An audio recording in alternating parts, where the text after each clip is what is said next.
To my channel. আমি বলতে চাইতেছি যে আজকে সেম ওয়েদার বিরাজ করতেছে, কালকের মতো আজকেও বৃষ্টি হইতেছে, তোমরা সবাই দেখতেই পাইতেছো।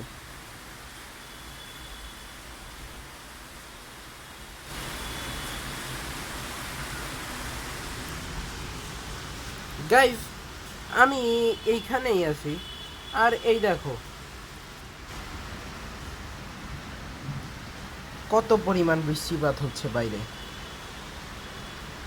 পিছনে লাইট স্ট্রাইক হলো, মোবাইল যেহেতু লোহার তৈরি হয় তো আমি গ্রিলের কাছে যেতে পারবো না। তো গাইজ চলো এখান থেকে বেরোনো যাক। গাইজ, তোমরা যারা আমার চ্যানেলে নতুন তারা এই ভিডিওতে অবশ্যই লাইক করে দিবে, আর চ্যানেলে নতুন হলে অবশ্যই সাবস্ক্রাইব করে দিবে। অন্যদের দেখার সুযোগ করে দেওয়ার জন্য অবশ্যই শেয়ার করবে, আর পাশে থাকা বেল আইকনটি যেটা দেখতে পাচ্ছ সেটা প্রেস করে দিবে। আপাতত আজকের জন্য এইটুকুই। Bye bye.